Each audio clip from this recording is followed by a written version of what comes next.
Friends, मैं Sheetal Sharma, history lecturer, Apex classes digital platform पर आपका हार्दिक स्वागत करती हूँ। कल की क्लास में क्लास 12 का हमारा फर्स्ट लेसन चल रहा था भारत का वैभवपूर्ण अतीत, जिसमें हमने साहित्यिक स्रोत कंप्लीट कर चुके हैं। हम साहित्यिक स्रोत में 3 भागों में बटा हुआ है: धार्मिक साहित्य, धर्मेतर साहित्य और वंशावलियाँ। ये सारा हम कर चुके हैं। ब्राह्मण साहित्य, बौद्ध साहित्य और जैन साहित्य। धर्मेतर साहित्य में ऐतिहासिक ग्रंथ, विश्व साहित्य ग्रंथ, क्षेत्रीय साहित्य और विदेशी साहित्य और वंशावलियाँ। यहाँ तक का हमारा कंप्लीट टॉपिक हो चुका है, जो स्रोत 2 भागों में बटे हुए हैं। आज हमको करना है पुरातात्विक स्रोत। ये सभी प्रकार हमने कर लिए थे। पुरातात्विक स्रोत का पहला जो पॉइंट है, ये भी हमारा कंप्लीट हो चुका था, उत्खनन से प्राप्त अवशेष। कल बता चुकी हूँ मैं। उत्खनन यानी खुदाई से जो चीजें हमें प्राप्त होती है, उनसे भी हमें प्राचीन इतिहास के बारे में जानकारी मिलती है। जैसा कि मैंने उदाहरण बताया था कि सिंधु घाटी सभ्यता, जो कि हमारी लगभग आज से 5 से 6 हजार साल पुरानी है, उस समय के जो अवशेष है, उससे हमें उस समय की सामाजिक, धार्मिक, आर्थिक स्थिति, लोगों का रहन सहन, उनके खान पान के बारे में जानकारी मिलती है। और उन्हीं औजारों के आधार पर हमें 4 प्रकार की संस्कृति का उल्लेख मिलता है। बर्तनों के, औजारों के आधार पर, बर्तनों के आधार पर। मृदभांड बताया था मैंने। मृदभांड का मतलब क्या होता है? मिट्टी के बर्तन। तो उस मिट्टी के बर्तन यानी बर्तनों के आधार पर उस समय की संस्कृति को 4 भागों में बांटा गया है। लघुतरात्मक क्वेश्चन में 2 नंबर के क्वेश्चन में आपका ये इंपॉर्टेंट क्वेश्चन बनता है, जिसमें आपको चारों नाम लिखने हैं: गेरुए रंग युक्त मृदभांड संस्कृति, काले और लाल रंग की मृदभांड संस्कृति, चित्रित स्लेटी रंग की मृदभांड संस्कृति और उत्तरी काली चमकीली संस्कृति। यहाँ तक हमारा कंप्लीट हो गया था। आज इसका दूसरा पॉइंट आता है, जिसका नाम है अभिलेख। 1 नंबर के क्वेश्चन में सबसे पहला इंपॉर्टेंट क्वेश्चन बनता है, अभिलेख किसे कहते हैं? मोस्ट इंपॉर्टेंट क्वेश्चन है, अभिलेख किसे कहते हैं, अभिलेख क्या है? तो किसी ठोस धातु या सतह पर उत्कीर्ण किए गए लेख अभिलेख कहलाते हैं। बहुत अच्छे से आपको इसकी डेफिनेशन याद करनी, मोस्ट इंपॉर्टेंट है। किसी ठोस धातु व सतह पर उत्कीर्ण किए गए लेख क्या कहलाते हैं? अभिलेख कहलाते हैं। अब अभिलेख जो लिखे जाते थे, उससे हमें तत्कालीन समय के या उस संबंधित व्यक्ति की जीवन उपलब्धियों के बारे में संपूर्ण जानकारी मिलती है। जैसे पुराने समय में राजाओं, महाराजाओं और शासकों के द्वारा अभिलेखों पर लेख लिखाए जाते थे। इससे हमें उनकी विजयों के बारे में, उनकी उपलब्धियों के बारे में, उनके द्वारा जो जो कार्य किए गए, किन किन क्षेत्रों पर साम्राज्य विस्तार था, कहाँ कहाँ तक उनका साम्राज्य विस्तार था, इन सब की जानकारी हमें अभिलेखों के माध्यम से मिलती है। अब इसमें कि इतिहास में हमें किन किन शासकों के या ऐसे कौन कौन से अभिलेख है जिससे हमें प्राचीन समय की या तत्कालीन समय की जानकारी प्राप्त होती है। जिसमें सबसे पहला नाम आता है अशोक का। सबसे ज्यादा मतलब अशोक ही पहला ऐसा शासक था जिसने पहली बार अपनी जनता को अपने नियमों और आदर्शों को बताने के लिए अभिलेख का निर्माण किया या स्तंभों पर लेख लिखने का कार्य प्रारंभ किया। तो सबसे पहले अशोक ही वह शासक था जिसने अभिलेखों पर अपने नियमों को, सिद्धांतों को लिखवाया। अब आपको ये याद रखना है, अशोक के जो अभिलेख हैं वो कौन सी भाषा में लिखे गए हैं? ज्यादातर अशोक के जो अभिलेख है वो 2 भाषा में मिलते हैं हमें। कौन कौन से? एक तो है ब्राह्मी लिपि और दूसरा है खरोष्ठी लिपि। ब्राह्मी और खरोष्ठी लिपि, दोनों लिपि में ही अशोक के अभिलेख हमें प्राप्त होते हैं। जैसा कि आपने पहले 10th क्लास में भी आप लोग पढ़ चुके हो कि अशोक का जो ब्राह्मी लिपि में जो लेख लिखे हुए हैं, उसको समझने में सबसे पहले सफलता मिली थी 1837 ईस्वी में जेम्स प्रिंसेप को। किसे मिली थी? ब्राह्मी लिपि के जो अभिलेख हैं 1837 में इसको पढ़ने में सफलता मिली थी। किसको? जेम्स प्रिंसेप को। इसी ने इस भाषा को समझा था और उस पे क्या लिखा हुआ है इसके बारे में लोगों को बताया था। ओके, तो ब्राह्मी और खरोष्ठी लिपि में सबसे ज्यादा अभिलेख किसके मिलते हैं? अशोक के मिलते हैं। इसके अलावा वैसे अरामाइक लिपि में भी मिलता है, लेकिन मोस्टली ज्यादातर जो अभिलेख है वो हमें ब्राह्मी और खरोष्ठी लिपि में मिलते हैं। अगली चीज आपको ये याद रखनी है कि अशोक को के जो अभिलेख मिले वो 3 प्रकार के अभिलेख होते हैं और तीनों प्रकार के अभिलेख अशोक के मिले। कौन कौन से 3 प्रकार के अभिलेख है? सबसे पहला है शिलालेख। अभिलेख 3 प्रकार के हैं। सबसे पहला है शिलालेख, दूसरा है स्तंभ लेख और तीसरा है गुहालेख।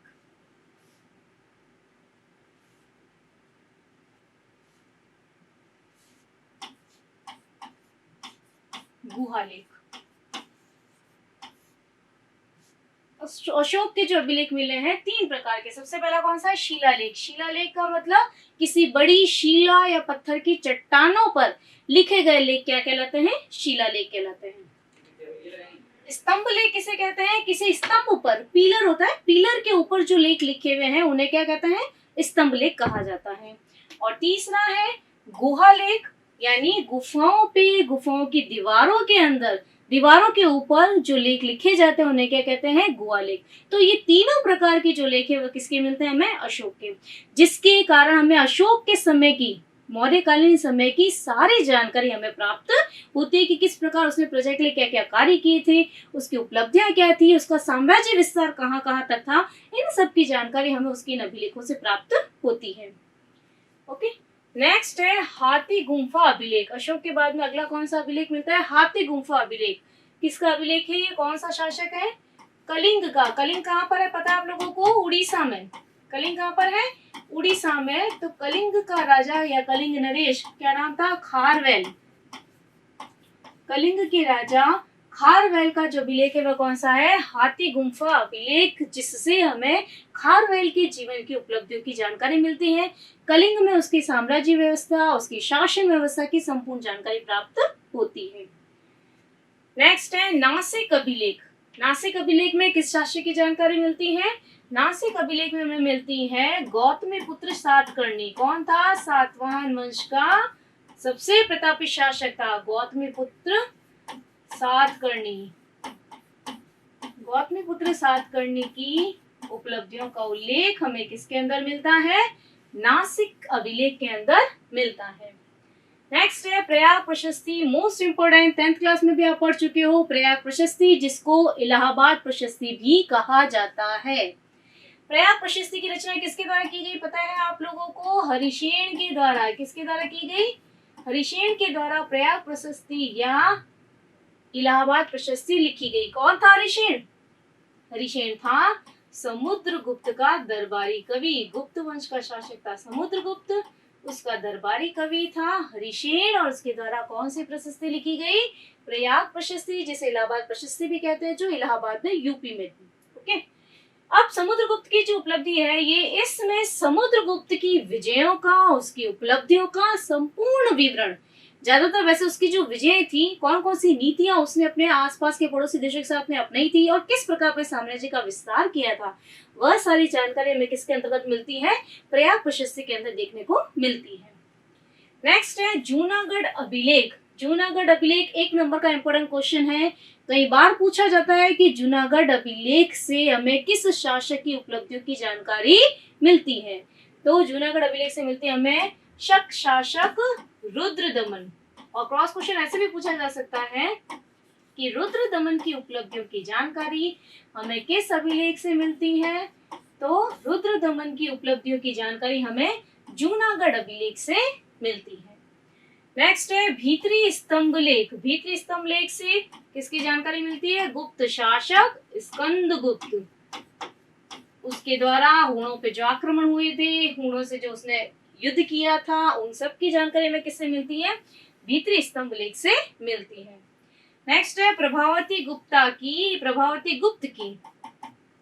ताम्रलेख। प्रभावती गुप्त का जो ताम्रलेख है, जो तांबे के एक सतह पर लिखा हुआ है, ताम्रलेख है, इससे हमें गुप्तकालीन इतिहास की जानकारी मिलती है। चंद्रगुप्त की पुत्री थी प्रभावती गुप्त, उसके द्वारा जो ताम्रलेख लिखा हुआ है उसमें हमें गुप्तकालीन इतिहास की जानकारी मिलती है। ओके, गुप्तकालीन इतिहास की जानकारी किससे मिलती है हमें? प्रभावती गुप्त के ताम्रलेख से। नेक्स्ट आता है गुहालेख। अभी बताया था मैंने, गुहालेख का मतलब क्या होता है? गुफाओं में लिखे गए लेख क्या कहलाते हैं? गुहालेख कहलाते हैं। गुहालेख में सबसे ज्यादा उदाहरण, जैसे मैंने बताई थी आगे, अशोक के मिलते हैं।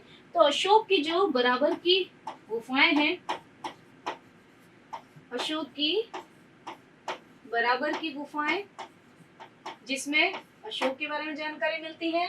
इसके अलावा दशरथ, मौर्य काल का ही शासक था, दशरथ, दशरथ की है, दशरथ की नागार्जुनी, दशरथ की नागार्जुनी पहाड़ियां हैं, नागार्जुनी जो गुफाएं हैं उसके अंतर्गत लेख लिखे हुए हैं जिससे हमें तत्कालीन समय की जानकारी मिलती है। इसके अलावा सातवाहन वंश की शासक जो है उनकी जानकारी हमें नासिक और नानाघाट की जो गुफाएं हैं, पहाड़ियां हैं, उनसे हमें तत्कालीन समय की जानकारी मिलती है। लास्ट आता है अभिलेख में मूर्ति लेख। मूर्ति लेख किसे कहते हैं? किसी मूर्ति पर लिखे गए लेख मूर्ति लेख कहलाते हैं। इससे भी हमें उस समय के राजाओं की रुचियों के बारे में, उनकी धार्मिकता के बारे में जानकारी मिलती है। जैसे कहीं देवी देवताओं की मूर्तियों से हम अनुमान लगा सकते हैं कि यह जो संबंधित शासक था ये इस धर्म का उपासक था। तो मूर्ति लेखों से भी हमें तत्कालीन इतिहास के बारे में जानकारी मिलती है। अभिलेख के बाद में नेक्स्ट आता है अपना सिक्के। पुरातात्विक स्रोत में अगला कौन सा आता है? सिक्के। सिक्के क्या होता है? कहीं भी शासक और राजा जो होते थे वे अपने शासन काल में अपने नाम के सिक्के चलाते थे, जिससे क्या होता था, जो सिक्के बनते थे और जो ढलाई का कार्य वगैरह होता था उन पे सिक्कों पे चित्र बने होते थे। कहीं पे नाम का अंकन होता था, कहीं पे तिथियों का अंकन होता था, कहीं पर किसी चित्र के द्वारा शासकों की रुचि का ज्ञान होता था। तो सिक्कों पे जो जानकारी मिलती है उससे भी हमें तत्कालीन शासकों की, उनके समय की जानकारी प्राप्त होती है। तो सिक्के भी जो है वो पुरातात्विक स्रोत के रूप में अपना महत्वपूर्ण भूमिका निभाते हैं। अब इसमें सबसे ज्यादा सिक्के जो महत्वपूर्ण है अपन को याद रखना है, समुद्रगुप्त के सिक्के। गुप्त वंश का शासक था समुद्रगुप्त। समुद्रगुप्त के सिक्के में अपन मोस्टली 3 तरह के सिक्के देखते हैं जिससे हमें उसके बारे में जानकारी मिलती है। जैसे सबसे पहला जो एक सिक्का मिलता है समुद्रगुप्त का, उसमें उसको वीणा बजाते हुए दिखाया गया है, जिससे हमें क्या पता चलता है कि समुद्रगुप्त की संगीत में रुचि था या वह वीणा बजाने में निपुण था। उस सिक्के से हमें ये जानकारी मिलती है। कुछ सिक्कों पर, समुद्रगुप्त के कुछ सिक्कों पर अश्वमेध पराक्रम लिखा हुआ है, जिससे क्या पता चलता है कि समुद्रगुप्त ने अपने शासन काल में अश्वमेध यज्ञों का आयोजन किया था। कुछ सिक्कों पर समुद्रगुप्त को व्याघ्र निहंता कहा गया, यानी बाघ को मारने वाला, शेर को मारने वाला, तो जिससे हमें उसकी वीरता, उसके साहस, उसके शौर्य की जानकारी मिलती है। तो 3 प्रकार के सिक्के हैं समुद्रगुप्त के, जिसमें अलग अलग चित्रों के माध्यम से उसकी रुचियों के बारे में, उसके साम्राज्य विस्तार के बारे में, उसकी वीरता के बारे में हमको जानकारी मिलती है। अगला है कुमारगुप्त के सिक्के। यहाँ पर आपको 3 सिक्के याद रखना है, ठीक है ना। एक सिक्के पर तो उसको क्या है, वीणा बजाते हुए बताया गया है।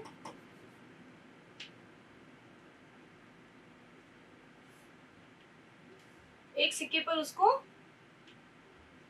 वीणा बजाते हुए बताया गया है। 3 प्रकार के सिक्के याद रखने हैं, वीणा बजाते हुए। कुछ सिक्कों पर क्या लिखा हुआ है, अश्वमेध पराक्रम, और कुछ सिक्कों पर क्या लिखा हुआ है, व्याघ्रहंता या व्याघ्र निहंता, ठीक है। कुमारगुप्त के सिक्के जो है वह कार्तिकीय प्रकार के हैं। किस प्रकार के हैं? कार्तिकीय प्रकार के सिक्के किसके मिलते हैं? 1 नंबर का इंपॉर्टेंट क्वेश्चन है। कार्तिकीय प्रकार के सिक्के किस शासक के हैं? कुमारगुप्त के। कुमारगुप्त के बारे में जानते हैं और भी कुछ आप? कौन था कुमारगुप्त? नालंदा विश्वविद्यालय का संस्थापक, ठीक है ना। तो कुमारगुप्त के जो सिक्के हैं वो कार्तिकीय प्रकार के हैं, जिससे क्या पता चलता है वह किसका उपासक था? शिव का उपासक था। कुमारगुप्त जो था वह शिव का उपासक था।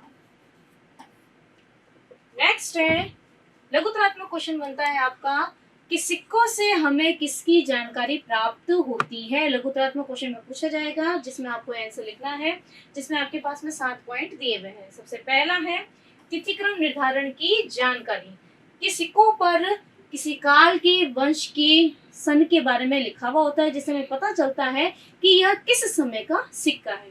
तो तिथिक्रम की जानकारी हमें सिक्कों से प्राप्त होती है। दूसरा है धार्मिक विश्वास की जानकारी। अभी बताया मैंने, जैसे कि कुमारगुप्त के सिक्के जो है वो कार्तिकीय प्रकार के हैं, जिससे क्या पता चलता है वो शिव का उपासक था। तो सिक्कों के माध्यम से हमें पता चलता है कि तत्कालीन समय में शासक का या राज्य का कोई धर्म था या किसी धर्म को विशेष मान्यता थी, उनका सिक्कों पर अंकन होने के कारण हम ये पता लगा सकते हैं कि उस समय में किस धर्म की ज्यादा बाहुल्य था, किस धर्म का ज्यादा प्रचार हो रखा था या किसी धर्म को राज्य का आश्रय प्राप्त था। तीसरा इसका महत्व है कला पर प्रकाश, कि उस समय की कला एक तो सिक्कों की ढलाई वगैरह से पता चल सकता है, और कुछ सिक्कों पर जैसे स्मारक भवन या इमारतें बनी हुई तो उस समय की वास्तुकला स्थापत्य कला के बारे में जानकारी थी। किसी पर जैसे हमने समुद्रगुप्त का पढ़ा है, उसमें संगीत की रुचि का पता है तो संगीत कला का भी हमें पता चलता है।